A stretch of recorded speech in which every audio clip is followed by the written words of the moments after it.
probation officer, not probation officers, but they're like attendance Asylum, officers at times, that sort of situation, right?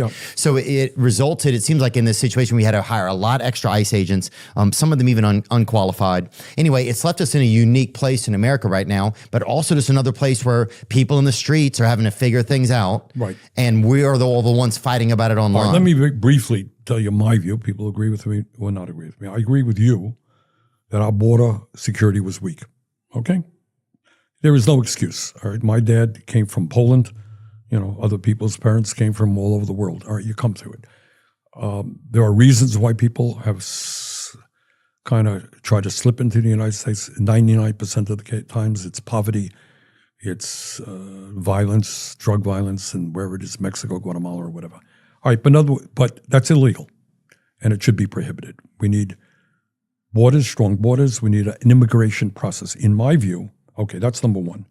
Number two, we have between 10 and 14 million undocumented people in this country right now. No one knows exactly. Yeah. All right. But the vast majority of those people work hard and obey American law right now. During COVID, by the way, those were the people who were working in the meatpacking plants.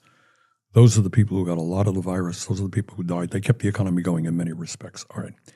In my view, and I think what most Americans agree with, if you have lived in this, even if you came across the border illegally, but if you have obeyed the rules of America, you haven't committed crimes, you're working hard, you're raising your family, you need a path towards citizenship as part of comprehensive immigration reform. And by the way, given the fact that we have worker shortages all over this country, we need those workers, okay? So that's, I think, what we need. Especially skilled labor we need right now. That's right. That's right. And a lot of these people are doing important work, keeping the economy going. What Trump has done is in this big, beautiful bill of his, greatly expanded funding for ICE. And in my view, what he is doing is not just trying to get, and by the way, it used to be, we're trying to get the criminals out of America. Remember that? Yeah. You know, rapists and the murderers. We're well beyond that. Now you're knocking on doors of American citizens. You're arresting Americans. You're arresting people who have never had. Oh, now they're finding anybody that makes good tapas. You got it. That's right. That's exactly right. Okay. And I think this is what frightens me. What Trump is using ICE for now is a domestic military operation. And it's part of this intimidation. And if you stand up, and that woman in Minnesota, Good is her name? Renee Good. Renee Good, all right. I saw that video. You know, you don't shoot somebody in the head who's in that car. And I think it's Trump saying, I have the power, and we got domestic army, it's called ICE, and we're going to go out there, and we're going to arrest, and we're going to intimidate. And part of that, this is what Trumpism is about. It's intimidation.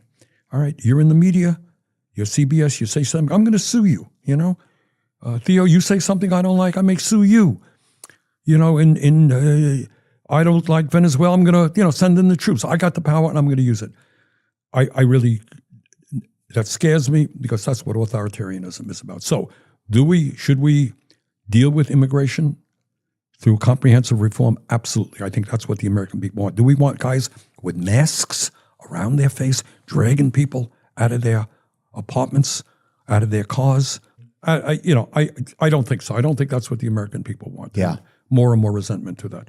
Yeah, and we're in a tough spot too because we see things more now, right? We see all of it. Yes, you do. We see it. So before you would just hear about it, or you would knew it was a plan, but you didn't have the visual effect of it and how the visual effect makes you feel. Cell phones have revolutionized politics, and that's everybody got a cell phone can take a.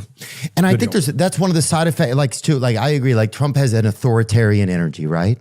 There's this, and there's positive parts about that, and there's negative parts about that. No, I don't agree that there's anything positive about authoritarianism. Well, maybe authoritarianism, I think somebody that decisiveness, yes. That's what I mean then. Decisiveness, yes. Making bold decisions, yes. Yes. That's the authoritarianism, disregarding the Constitution and the rule of law, sorry, no. I agree with that. That's what I meant. One last question before you go, Mr. Sanders. And Nick, will you bring up those CEOs one more time? I just want to see the faces of those good gentlemen who have made $15 million allegedly, I believe, and $26 million allegedly as well. Not allegedly, I think that's a fact. Oh, there you go, Bernie. I'll take that. While nurses are trying to make sure that their health care doesn't get discontinued at certain points. And just real quick, people can get involved by donating to the NYSNA Hardship Fund, and we'll put the link to that and where you can show up to support the strike. It's going on every day right now.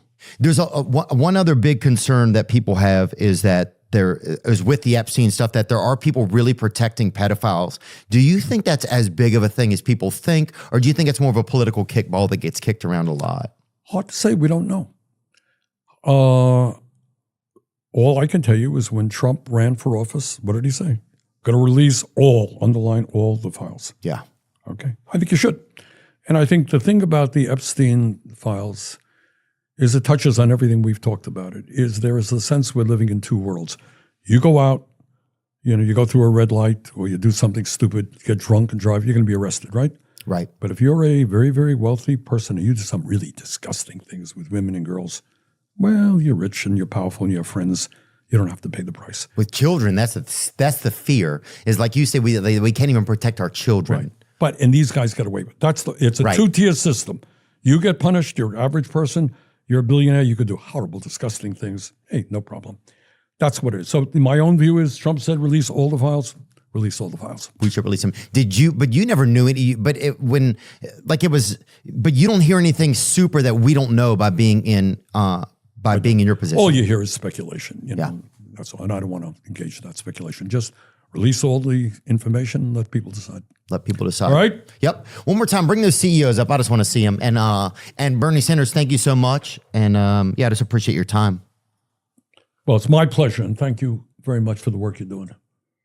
We're trying, man. I'm learning as I go. Look, Theo, the important point is you're honestly, you and I can agree or not agree, but having serious